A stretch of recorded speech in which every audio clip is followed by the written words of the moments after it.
You're scrolling on your phone, and there it is. Someone your age is buying a house, landing that dream job, or flying off to some amazing place.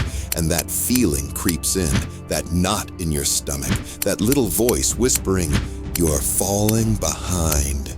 It feels like you're stuck in a race you just can't win. But what if the only person you should be trying to beat is the one you saw in the mirror yesterday? What if the real secret to getting ahead isn't about beating everyone else, but about outworking your old self? Section 1, the comparison trap. Let's be honest. Trying to keep up with everyone else is exhausting. It's a game you can't win because you're always comparing your messy, real life to someone else's perfect highlights. You see the perfect photo, the polished resume, the big announcement, but you don't see the years of struggle, the private failures, the late nights, and the self-doubt that got them there. This habit of comparing yourself is more than just a mood killer. It's a mental trap. It's based on this false idea that success and happiness are like a limited edition pizza. If someone else gets a slice, there's less for you. This way of thinking doesn't just put you in competition with the world. It destroys your self-worth. It chews away at your confidence and tricks you into thinking your own wins aren't good enough. We always seem to compare ourselves in the exact areas where we feel the most insecure. Not happy with your job? Every promotion you see on LinkedIn feels like a personal attack. Feeling lonely? Every happy couple on your feed feels like they're rubbing it in your face. It's a cycle that keeps you stuck because you're always focused on what you don't have instead of what you can build. You're basically giving away your power to people who don't even know you're competing with them. But here's the truth that can set you free. No one on this planet can be a better you than you. Your journey is your own. Your timeline is unique. Your path has its own ups and downs that you just can't compare to anyone else's. So it's time to change the game. It's time to stop looking over your shoulder and start looking in the rearview mirror at the person you were yesterday. Section 2, your only real competition. Imagine for a second that your old self, the person you were last month or last year, is just a character in your story. This isn't some villain you need to defeat or a ghost you should be ashamed of. Think about that person with some kindness. They did the best they could with what they knew at the time. Their habits, even the bad ones, were probably just their way of trying to protect you or keep you in your comfort zone. The goal isn't to hate on that person. The goal is to grow. It's about thanking that version of you for the lessons and then letting them go so the new you can take over. That's what it means to outwork your old self. It's not a fight, it's just growth. The moment you start competing with who you were yesterday, everything changes. Your focus shifts from needing other people's approval to celebrating your own progress. The only question that matters is, am I a little bit better today than I was yesterday? Now that is a race you can actually win. Every tiny step forward, no matter how small, becomes a victory. This flips your whole mindset from there's not enough to there's no limit.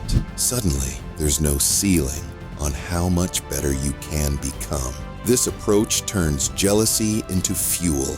When you see someone else succeed, it doesn't feel like a threat anymore. Instead, it becomes proof of what's possible, and you can use that energy for your own growth. The goal is no longer to be better than them.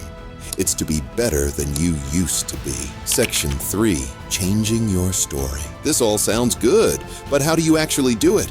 You can't just decide to stop comparing yourself to others. You have to change the story you tell yourself about who you are. It all starts with taking an honest look in the mirror without judging yourself. What are the automatic thoughts and habits that define you? Is your inner voice always saying things like, I'm just not disciplined, I always put things off, or I'm not the kind of person who can do that? If you believe you're not an athletic person, you'll never go to the gym because that action doesn't match who you think you are.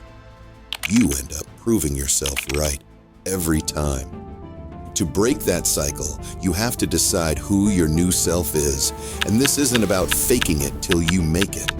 It's about practicing being your future self until it feels normal. First, get a clear picture of the person you want to become.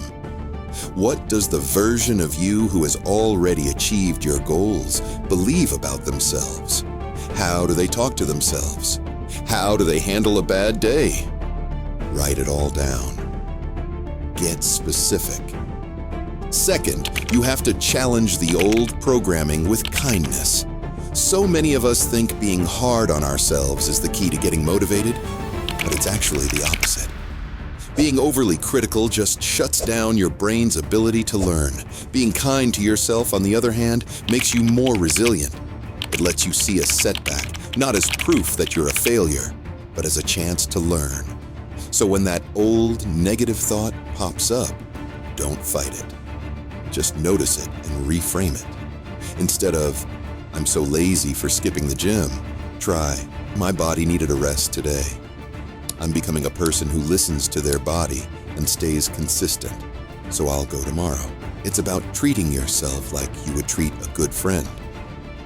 Finally, you have to practice being this new person every single day.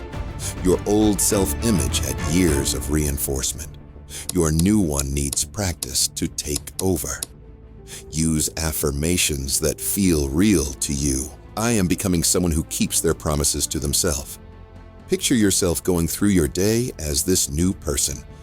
This daily practice is what actually changes your brain and makes the new you feel natural. Section 4. Your daily game plan. A new mindset is the engine, but you still need a map. Here are 4 practical steps you can start taking today to actually outwork your old self. Step 1. Get super clear on your goals. You can't know if you're improving if you don't know what you're aiming for.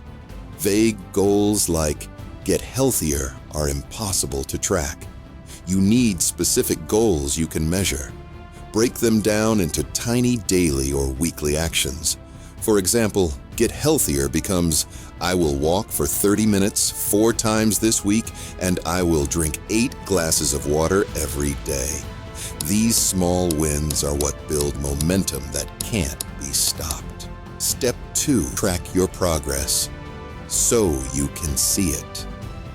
When you track something, you can manage it. Tracking isn't about judging yourself. It's just about paying attention.